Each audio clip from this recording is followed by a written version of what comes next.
el aparato digestivo, ustedes saben que es un tubo largo, ¿verdad? Que se extiende desde la boca hasta el recto, ¿verdad? Actualmente, cuando hablamos de sangrado digestivo como tal, ya hablamos desde el esófago hasta el ano, aunque el aparato digestivo empieza en la boca, ¿verdad? Mide aproximadamente entre 7.5 a 11 metros, ¿verdad? Dependiendo cómo esté. Suele llamarse aparato gastrointestinal o alimentario o tubo digestivo, ¿verdad? Por el lugar del origen de la hemorragia se clasifica evidentemente en alto y bajo. También había algunos casos que se dividían alto, bajo y medio también, pero bueno, actualmente más se usan alto y bajo, ¿verdad?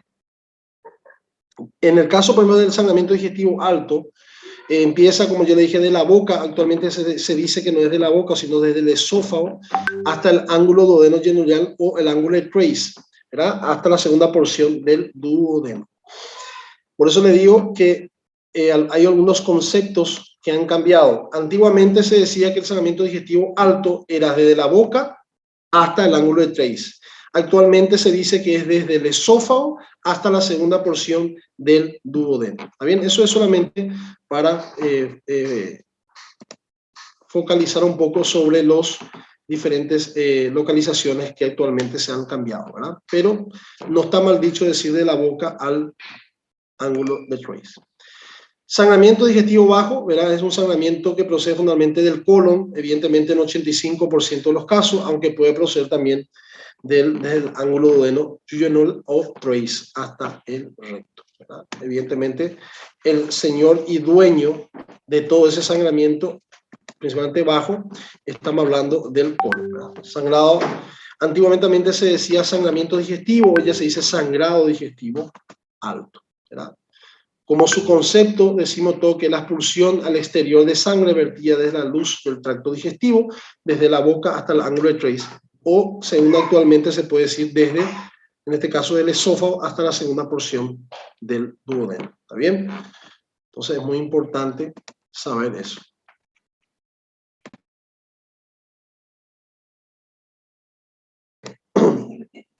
Ya. Bueno. Epidemiológicamente, su incidencia de 40 a 150 casos por cada 100.000 personas al año, eso es una estadística general.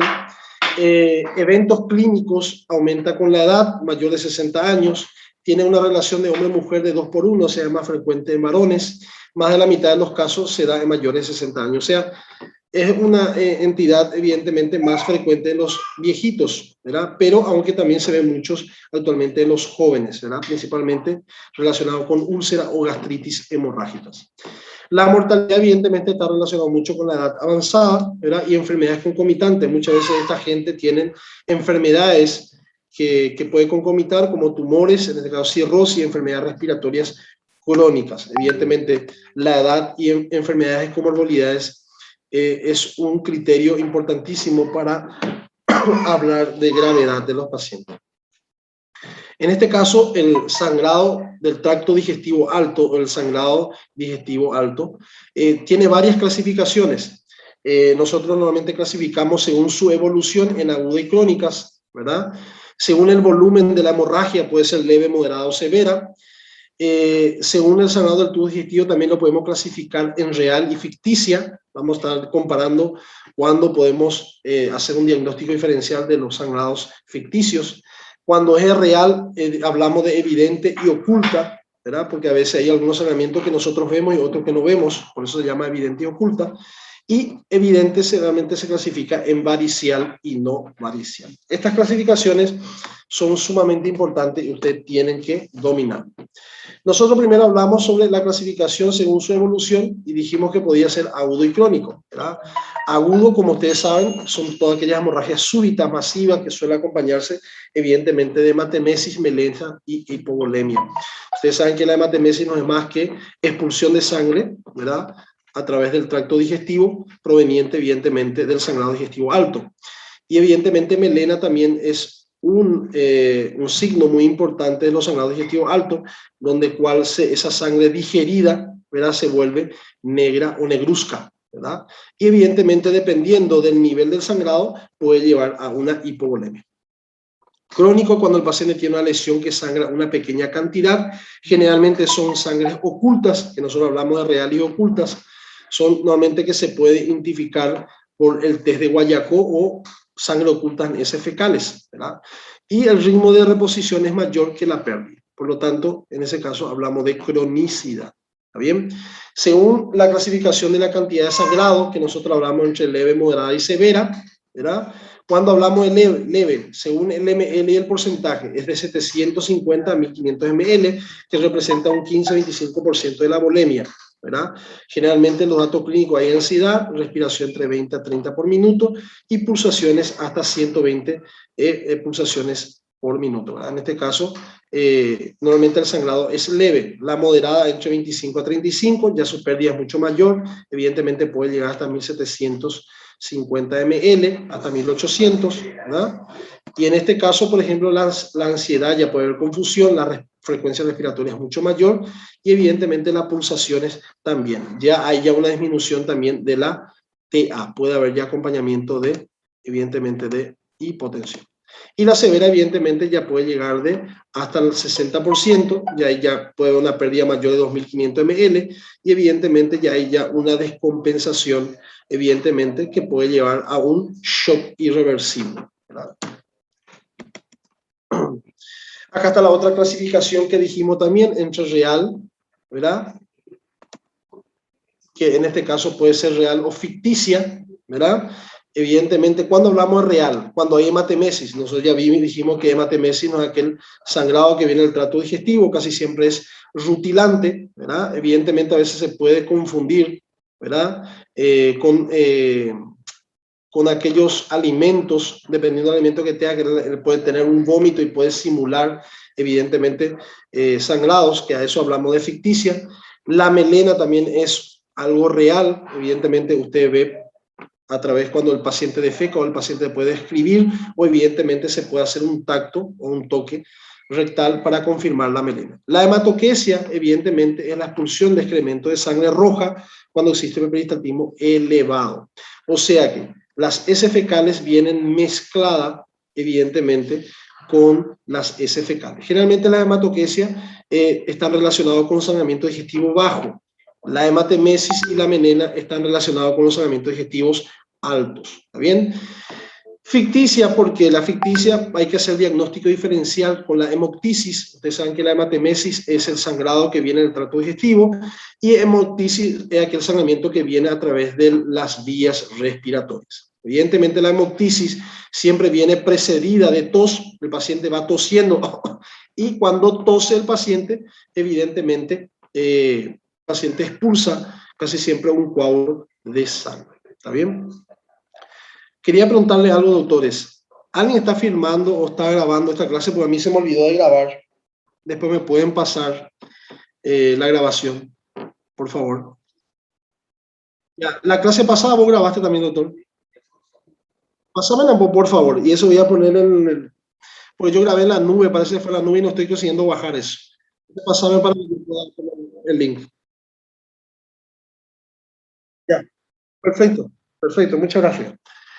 Bueno, recuérdense que la hemoptisis, como le dije, siempre el sangramiento, ese sangrado que expulsa por la boca, tiene espuma. Entonces eso habla también que va referido que viene de vía respiratoria. Esas diferenciaciones, doctor, hay que tener muy en cuenta. Casi siempre las hemoptisis son de menos cantidad, aunque a veces puede ser profusa, pero siempre viene precedida de tos y viene espumosa, cosa que la hematemesis no ocurre. ¿Está bien? Entonces, hay que hacer diferenciación entre eso, por eso entra dentro de la ficticia, aunque también la hemoptisis es real, pero es ficticia con relación al sangramiento digestivo alto. Simulan melenas. Hay algunas defecaciones que pueden simular melenas. ¿Qué es melena? Esas oscuras, así como ustedes están viendo en la imagen aquí. Esos son melenas, como chapapote o borra de café, ¿verdad? Entonces a veces pueden simular también, por ejemplo, administración de hierro, ingesta de sales bismuto, ingerir espinacas, bebatel o cualquiera de esos alimentos muchas veces pueden simular melena. Entonces hay que tener mucho cuidado con eso. ¿Está bien?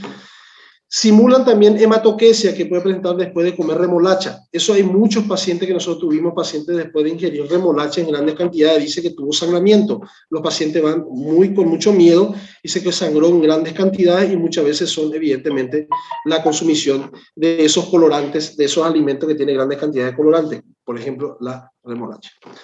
Entonces, el sangramiento del tracto digestivo alto, real, oculto, suele manifestarse con anemia, ¿verdad? Por déficit de hierro, ¿está bien? Como su nombre ya lo dice, doctores, muchas veces el sangramiento de estos pacientes cuando tienen, evidentemente, sangramiento oculto, ¿verdad? Porque ustedes no lo ven, ¿verdad? Aunque el paciente defeca, a veces no se ve ese sangramiento, muchas veces es microscópico, pero como el sangramiento es constante y en pocas cantidades, evidentemente, produce anemia, ¿está bien? Bueno, una vez que se ha identificado el sangrado del tracto digestivo alto, real, en este caso, ¿verdad? Nosotros evidentemente podemos clasificarlo en varicial y no varicial, ¿verdad? Varicial, evidentemente, son varices esofágicas, ¿verdad? Que son muy frecuentes. El sangrado es de inicio súbito, hematimesis de color brillante, acompañado de melena, sin dolor, hemorragia severa y antecedentes de enfermedades hepáticas crónicas. Casi siempre las enfermedades variciales esofágicas, ¿verdad? Se producen por una hipertensión portal o muchas veces por una insuficiencia hepática que puede llevar evidentemente a afectaciones de otros vasos sanguíneos, como en este caso puede ser también las hemorroidales y también pueden afectar, en este caso, las venas variciales o esofágicas, ¿verdad? Evidentemente por un aumento de la presión de esos vasos y por lo cuanto van a tener que liberar esa energía en algún lugar y casi siempre lo liberan a nivel de esófago. Cuando los alimentos pasan a través del esófago y si vos tenés una varice esofágica, evidentemente rompe, ¿verdad? Esas varices y muchas veces el sangramiento es profuso. Evidentemente a veces son severas y el paciente puede fallecer. ¿Bien? Las no variciales evidentemente no están relacionadas mucho con las varices esofágicas, puede ser en otros lugares, ¿verdad? Como estómago, duodeno. Inicio súbito también o paulatino, dependiendo. Hematemesis acompañada de melenas también presenta dolor, ¿verdad? Esofágico o gástrico, ¿verdad? Y la hemorragia es de leve a moderada, ¿verdad? Es mucho menos, ¿cómo te decir? Grave que en el caso, por ejemplo, de la varicial, ¿verdad? Entonces, es muy importante a veces diferenciar entre uno y otro. Casi siempre estos no variciales se acompaña de dolor porque casi siempre puede ser o por una esofagitis, puede ser por una gastritis hemorrágica, una úlcera hemorrágica, cualquiera de esos que pueden producir dolor. ¿Bien? Según el tipo de sangrado no varicial, ya dijimos ya ahí que estuvimos comentando, ¿verdad? Puede ser esófago, ¿verdad? Puede producir, evidentemente, puede ser por un tumor, ¿verdad? O puede ser por una esofagitis. Estómago puede presentar, evidentemente, cualquiera de las que yo le dije, puede ser gastritis, úlcera, y evidentemente presenta ritmicidad en cuestión del dolor. Bueno, hasta aquí nosotros fuimos viendo cada una de las clasificaciones, ¿verdad? Cómo se comporta, y evidentemente esta es una de las clasificaciones más importantes, que es según su causa o etiológica, ¿verdad? Evidentemente el sangrado digestivo alto puede tener muchas causas, ¿verdad? Ustedes como pueden ver ahí, esofágico tiene muchas causas de sangramiento, ¿verdad? Y tienen sus características en cuestión de sintomatología, ¿verdad? Pueden dar dolor epigastrio, pirosis, regurgitación, disfagia, sangrado leve, como todo síndrome esofágico, su comportamiento, ¿verdad? Y evidentemente puede ser por enfermedad de reflujo gastroesofágico, que es un ERSH, puede ser una esofagitis, evidentemente puede ser una neoplasia maligna del esófago.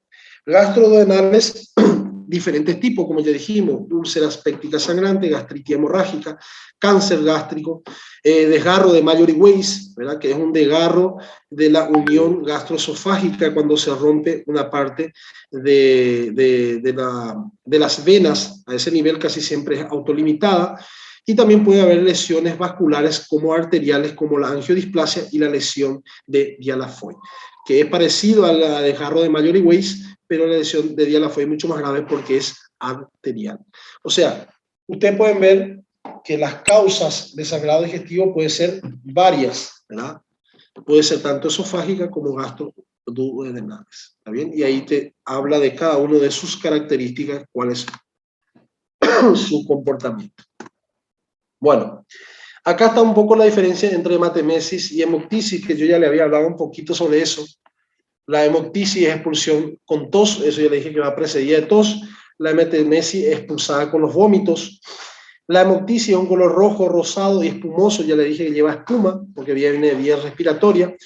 La hematemesis es un color oscuro, negruzco, como pozos de café, porque muchas veces puede ser digerida, evidentemente, por el estómago, pero si viene directamente del esófago, también es un sangramiento rutilante rojo, ¿verdad? Dependiendo de cuál sea, si viene estomacal o viene esofágica. Hemoptisis va acompañado, evidentemente, de saliva. La hematemesis va acompañado de resto de alimento, evidentemente si comió algo. Clínica respiratoria acompañante, la hemoptisis, evidentemente como viene de vía respiratoria, tiene que tener síntomas respiratorios. Y hematemesis, como son de vía gastrointestinal, evidentemente viene clínica digestiva. Hemoptisis, esputo con sangre de vías previas, hematemesis no va a tenerlo. El pH es alcalino en la hemoptisis, evidentemente la hematemesis, como viene en la vía gástrica, muchas veces es pH ácido. La hemoptisis no tiene melena, porque no tiene relación con el sistema gastrointestinal. Hematemesis con frecuencia viene melena, dependiendo de la cantidad. Para que haya melena, evidentemente tiene que haber aproximadamente entre 30 a 60 ml de sangrado para que pueda producir melena. La hemoptisis no suele causar anemia porque son pocas cantidades. Normalmente la hematemesis produce habitualmente anemia. La hemoptisis da disnea, la hematemesis no da disnea. Entonces, la hemoptisis se confirma con broncofibroscopía y la hematemesis se confirma por vía endoscópica. ¿Está bien? La hemorragia digestiva alta, que normalmente nosotros hacemos con estos pacientes, evidentemente tenemos que hacer un hemograma completo, tipificar el grupo y reserva RH o ABO, evidentemente porque el paciente puede llevar una transfusión. Pruebas hepáticas, evidentemente porque puede estar relacionada con las enfermedades variciales. La enfermedad hepática puede tener hipertensión portal, insuficiencia hepática y puede llevar evidentemente a un sangrado digestivo por una presión aumentada en los vasos. La función renal es sumamente importante para ver evidentemente si está relacionado con las anemias y pruebas de coagulación, porque el paciente a veces puede tener un trastorno de la coagulación y sangrar por ese motivo. Entonces hay que hacerle todos esos complementarios. Electro y enzimas cardíacas por un riesgo de IMA, principalmente mayores adultos, enfermedades crónicas coronarias y sintomáticas como precordalgia o disnea, ¿verdad? Evidentemente lo más importante ante un sangrado digestivo, evidentemente un hemograma completo, coagulograma, la tipificación para ver si necesita, ¿cómo le decir? Transfusiones y pruebas hepáticas porque son las principales causas de hemorragia digestiva alta, ¿verdad? El laboratorio, siempre tener en cuenta que el laboratorio de la hemoglobina, cuando el sangramiento de repente es agudo, ¿verdad? Generalmente el paciente puede tener, en este caso, una hemoglobina normal si el sangrado no es abundante, porque hay una hemoconcentración. A eso es lo que se refiere a eso. Casi siempre de 12 después de 24 horas, ¿verdad? Los valores pueden ser más reales si es que no hubo un aporte, evidentemente, de solución salina. Si usted, evidentemente, le da una sobrehidratación a un paciente, le pone grandes cantidades de solución salina o suero fisiológico, también su hemoglobina puede dar falsamente bajo, porque evidentemente está diluido, ¿verdad? Entonces hay que tener mucho cuidado con eso, la cuestión de la hemoglobina. Por eso casi siempre un paciente tiene sangrado, hay que monotilizar cada 2 o 8 horas según la gravedad. En síntesis, doctores, cualquier paciente que tiene sangramiento digestivo, usted le manda un hemograma de urgencia, eso muchas veces le puede dar falsos, en este caso, la tipificación en este caso porque el paciente está hemoconcentrado. Si le damos grande cantidad de solución salina, también puede dar variante porque está hemodiluida. ¿Está bien? Ahora, ¿cómo nosotros hacemos el diagnóstico de cualquier sangramiento digestivo alto? Evidentemente, la endoscopía digestiva alta o una esófago-gastroduodenoscopía. Evidentemente, es la de elección, tiene una alta sensibilidad y especificidad porque él te da la localización y la identificación del sangrado, ¿verdad? Una vez que se identifica la lesión, muchas veces se puede hacer ya tratamiento, o sea, es diagnóstico y tratamiento. Cuando hay un sangramiento digestivo alto, es sumamente importante hacer la endoscopía temprana dentro de las primeras 24 horas. Si es posible, dentro de las 6 y 8 horas primeras. ¿Está bien?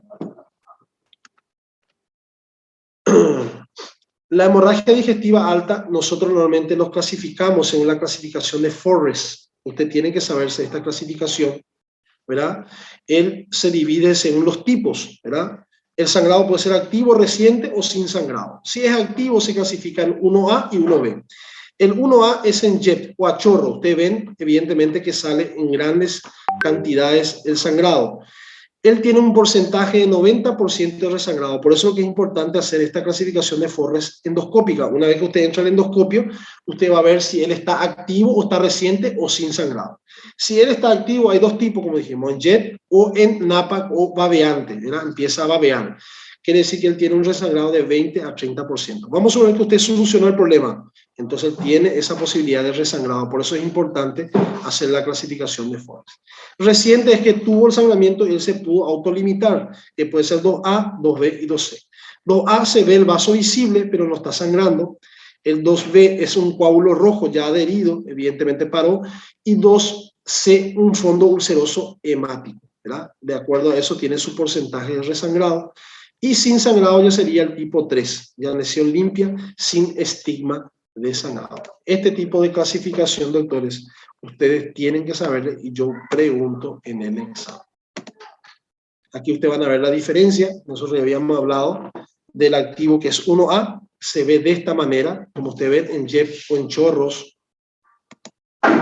Miren aquí cómo sale en chorros el sangramiento. Miren, un sangramiento muy, muy fuerte. Miren ahí.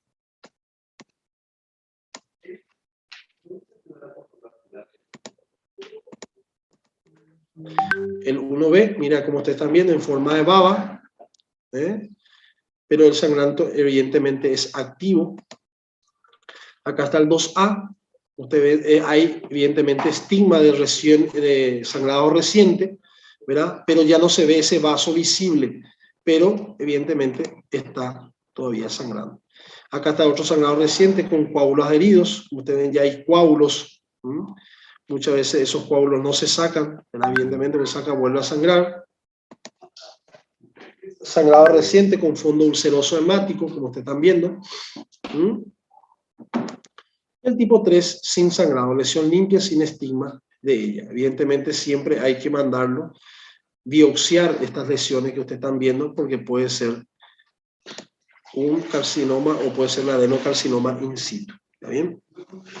Acá hay algunos ejemplos del sangrado, ¿verdad? Como ustedes ven, las úlceras pépticas es un defecto de la mucosa gastrointestinal que se extiende a través de la muscular de la mucosa, o sea que todas las úlceras, como ustedes saben que ya vimos, pueden llegar hasta la muscular de la mucosa. Si eso penetra hasta la submucosa donde hay vasos sanguíneos, empieza a sangrar. La úlcera es la forma más común, su pico de incidencia entre 55 a 65 años. Ustedes saben ya, porque ya lo dimos, las úlceras pépticas, la más frecuente son las úlceras por estrés, ¿verdad? Evidentemente el Helicobacter pylori y los AINES, ¿verdad? Fisiopatológicamente se explica que el ulcus péptico evidentemente va avanzando, va siendo adherido por el ácido clorhídrico gástrico, va aerosolizando esos vasos sanguíneos, produce ese nicho ulceroso y evidentemente empieza a sangrar. Las gastritis erosivas hemorrágicas son lesiones un poco más pequeñas, ¿verdad? Que aumenta evidentemente con la secreción ácida, produce una anoxia de la mucosa, menos vascularizaciones, menos oxigenaciones, disminución de la capa de la mucosa protectora, que casi siempre es por el mucus, el bicarbonato que se produce a ese nivel, múltiples úlceras superficiales y produce sangramiento en grandes escalas también. Es la famosa gastritis hemorrágica. ¿Está bien? Esta es una de las más temidas, como ustedes ven.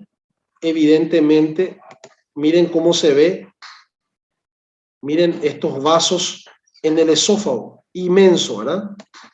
Evidentemente, cuando ustedes se alimentan, eso puede rasparse con los alimentos y producir erosiones y empezar a hacer un gran sangramiento. A veces esos sangramientos, esos son realmente descontrolados y muchas veces el paciente muere in situ. Evidentemente ustedes saben que la varices esofágica son una de las más complicadas para manejarlos. Era una complicación de la hipertensión portal, como yo le había comentado a ustedes. Miren aquí la porta cómo se va formando y hay regurgitación de los vasos por esa hipertensión y evidentemente va creciendo. la forma de las varices, evidentemente, por la presión que va aumentando más de 10 milímetros de mercurio. Entonces, es siempre importante conocer esto. Ahí está la varice esofágica, cómo se comporta. Hay una hipertensión portal de cualquier causa, ya sea, en este caso, prehepática o posthepática. Puede haber también paquete varicioso casi siempre en el tercio inferior del esófago, casi en la unión gastroesofágica, es donde más se forma. Hay una ingurgitación de las varices, evidentemente, porque regresan por la presión que hay, se van aumentando, ¿verdad?, en su grosor y en su gran cantidad. Hay un traumatismo por el paso al alimento o reflejo ácido, evidentemente, lo puede quemar, erosiona la pared venosa y evidentemente viene el cataclisma sangrante. ¿Está bien? El síndrome de Mallory-Weiss, yo ya le había dicho a ustedes, ¿verdad?, que es un desgarro penetrante a nivel de gastroesofágica, más o menos 2 centímetros, que afecta casi siempre los vasos venosos, ¿verdad? Muchas veces esto se ve mucho en los borrachos, pacientes que hacen vómitos repetitivos, ¿verdad? Los alcohólicos se ve mucho el síndrome de Mallory-Weiss. El cáncer esofágico, que ya nosotros ya lo dimos también, ¿verdad?, que puede llegar también a un sangrado, dependiendo si es un adenocarcinoma, un epidermoide, está relacionado con los factores de riesgo que ustedes están viendo ahí: alcoholismo, tabaquismo, el déficit dietético, ¿verdad?, predisposición genética, ¿verdad? Evidentemente el reflujo gastroesofágico lleva a una esofagitis, lleva a un esófago Barré, que es una metaplasia, atrofia, metaplasia, displasia y cáncer de esófago. Evidentemente ahí puede llegar también a un sangrado. Lesión de Dialafoy, yo ya le había comentado también, evidentemente ya es provocada por una hemorragia, evidentemente por la afectación de submucosa, pero es a nivel arterial, ¿verdad?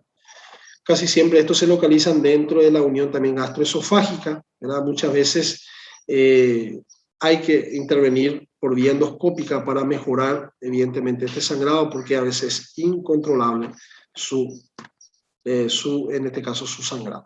Bueno, hasta aquí, doctores, ¿tiene alguna pregunta? Ya vimos ya lo que son los conceptos, vimos las clasificaciones: aguda, crónica, según su contenido de sangrado leve, moderada, severa, según también en su clasificación de su evidencia, que puede ser real o ficticia, ¿verdad? Y si es real puede ser evidente o oculta, y si es evidente puede ser varicial o no varicial. Todas esas clasificaciones son importantes, y también la clasificación según su etiología de las causas. Como nosotros hablamos de sangrado digestivo alto, hablamos de causas esofágicas, gástricas y duodenales. ¿Está bien? Ahora, dentro de todo ese que nosotros vimos, el sangrado digestivos alto, los más frecuentes son el sangrado varicial, gastritis hemorrágica y úlceras sangrantes. Son las 3 causas principales de sangrado digestivo alto, aunque ustedes vieron que hay una gran variedad de causas que puede llevar al sangrado. Hasta aquí, doctores, me están siguiendo, entienden bien lo que es hemoptisis, hematemesis, melena, hematoquesia. ¿Le quedó todo claro? Eso es sumamente importante para definir el sangrado digestivo alto. Sí, doctor. Bueno. Vamos a empezar a hablar sobre el sangrado digestivo bajo, ¿verdad?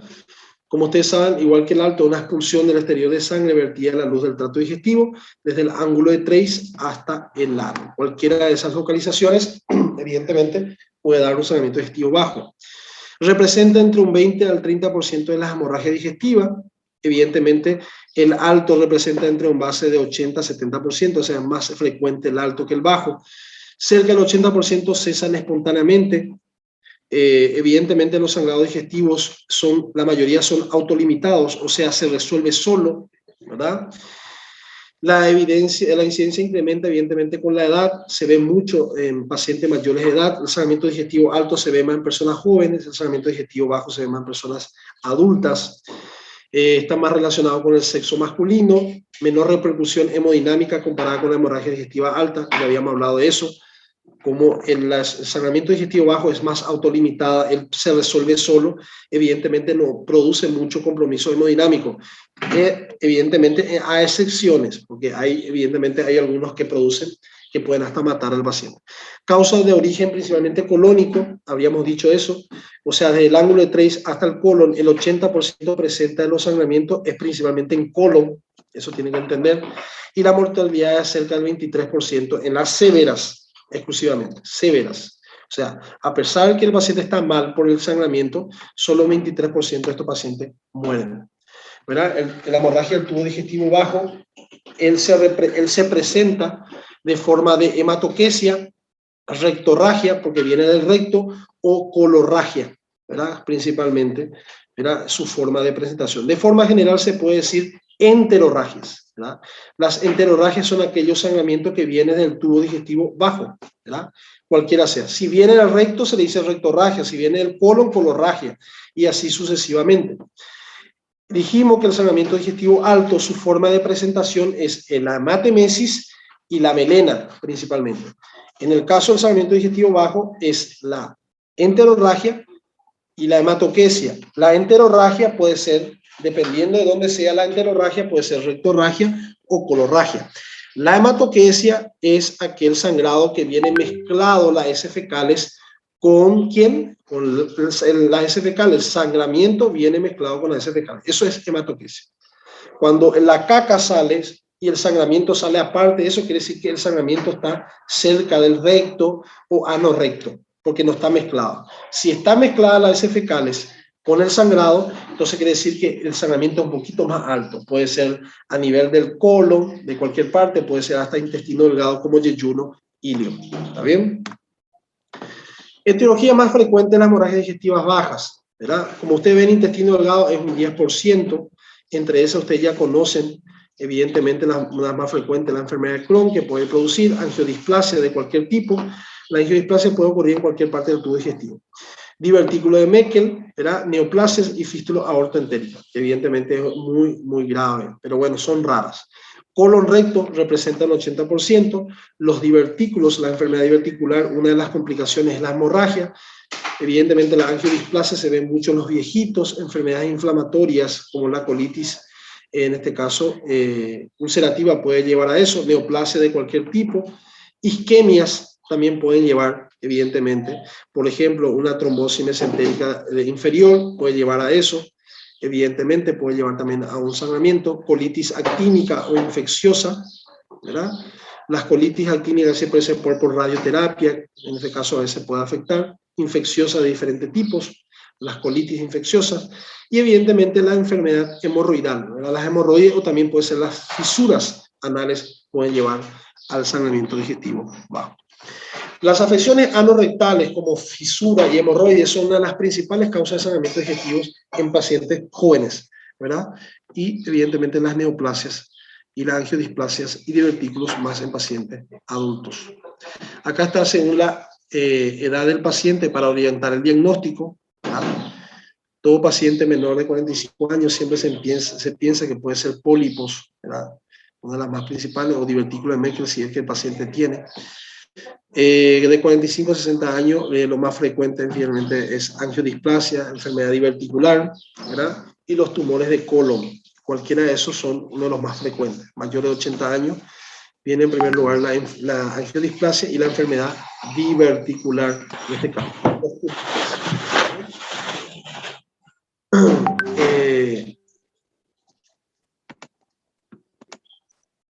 Evolución según la instalación se clasifica aguda, crónica o oculta.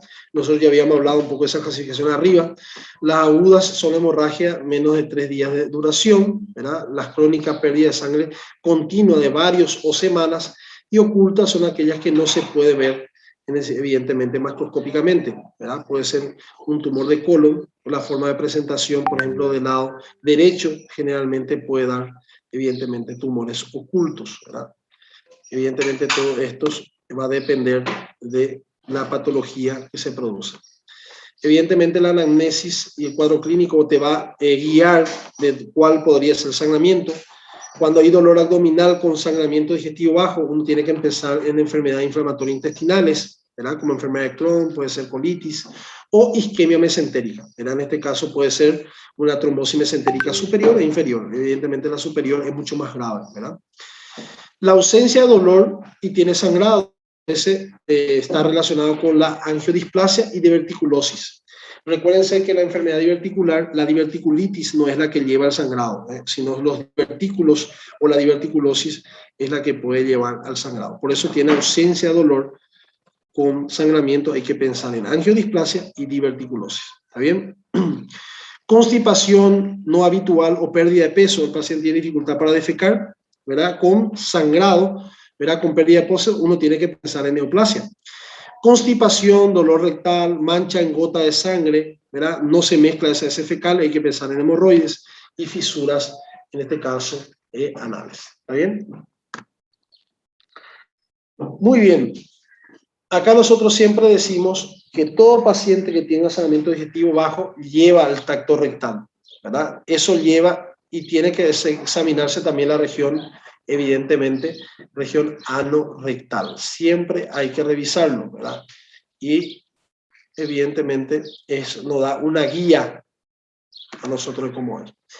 Otros medios diagnósticos que nosotros podemos diagnosticar a estos pacientes son la anoscopía, ¿verdad? La rectoscopía, la rectosigmoidoscopía o en este caso la colonoscopía, ¿verdad? Que sería ya completa, ¿verdad? Proctosigmoidoscopía, evidentemente procto viene de recto, sigmo viene de sigmoide y endoscópico evidentemente del proceder.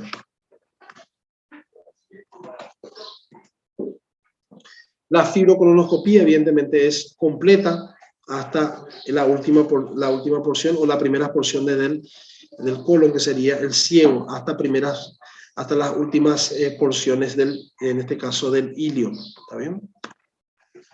La enteroscopía de doble balón también se puede hacer, ¿verdad? Evidentemente es un endoscopio de pulsión-tracción, ¿verdad?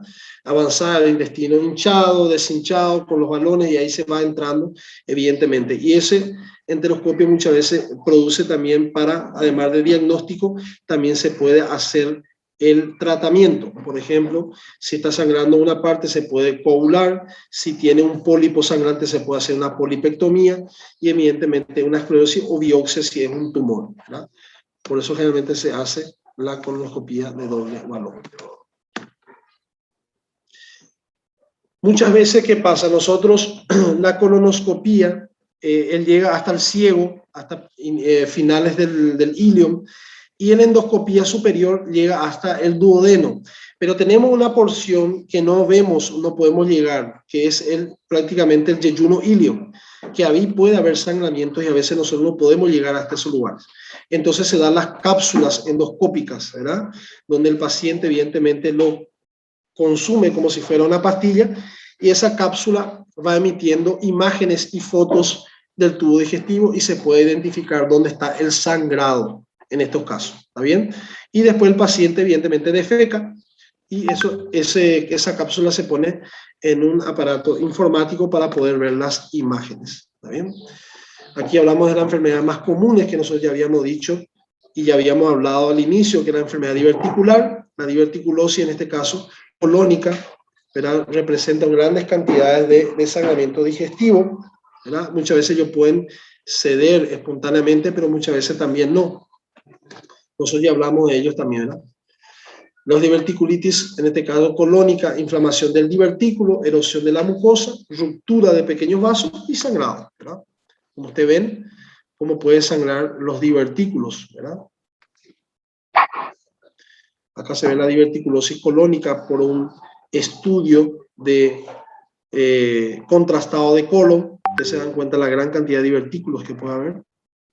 Patologías orificiales como fisura anal y hemorroides. Ustedes saben que las hemorroides generalmente producen sangramiento sin dolor y la fisura anal sí produce sangramiento con dolor, ¿verdad? La angiodisplasia, ¿verdad? Son ectasias vasculares, ¿verdad? Que se localizan principalmente en ciego, colon ascendente y ilion distal, ¿verdad? Que pueden producir estos tipos de sangramiento, ¿verdad? Es muy frecuente, miren aquí la angiodisplasia, ¿verdad? Evidentemente son vasos sanguíneos muy débiles que evidentemente con el pasar de los alimentos pueden producir erosiones y sangramiento. Los tumores, también ustedes ya dieron tumores de colon, ¿verdad? Y evidentemente los tumores de colon tienen formas clínicas de presentación. Si es el lado derecho son tumores inflamatorios, anemizantes y dispépticos. Y si es el lado izquierdo son tumores inflamatorios, hemorrágicos y evidentemente obstructivos. ¿Está bien? Acá está la neoplasia colónica, el signo de la movida de la manzana. Y por supuesto la conducta va a depender si es en fase 1, fase 2, fase 3 y fase 4, que esto a usted no le va, pero evidentemente todo paciente que viene con un sangrado digestivo, usted primero tiene que reanimarlo, o sea, tiene que poner canalizar las venas periféricas, evidentemente, indicarle rápido la hemograma, la hemoglobina, para ver si realmente qué cantidad de sangrado tuvo, los factores, en este caso, de los grupos sanguíneos, para en el caso que haya que hacer una transfusión, o sea, todo eso entra dentro de la reanimación. La fase 2 es la endoscopía, ya puede ser alta o baja, ¿verdad? Si es un sangramiento digestivo alto, se hace una esófago gastro duodenoscopía o endoscopía digestiva superior para su diagnóstico y para su tratamiento. Si es un sangrado digestivo bajo, se puede mandar una fibrocolonoscopía. Si es completo, se puede mandar una proctosigmocolonoscopía, que es solamente para recto y sigmoide, o se puede mandar una rectoscopía o proctoscopía solamente para ver recto y anoscopía para ver ano. ¿Está bien? Dependiendo de dónde sea el sangramiento, usted lo puede indicar. De acuerdo a eso también se puede hacer tratamiento. Si no se puede, se hace la terapéutica médica o endoscópica. Y el tratamiento quirúrgico si no pueden resolver, en este caso, con la terapéutica médica ni endoscópica. ¿Está bien? Aquí va explicando cada uno de ellos, ¿verdad? Evidentemente, esto no le va a ustedes, pero bueno, si alguien tiene curiosidad, lo pueden revisar por ahí. ¿Está bien? Así que muchas gracias por la atención. Si tiene alguna pregunta sobre sangrado digestivo alto y bajo, un tema sumamente importante. Preguntas, doctores.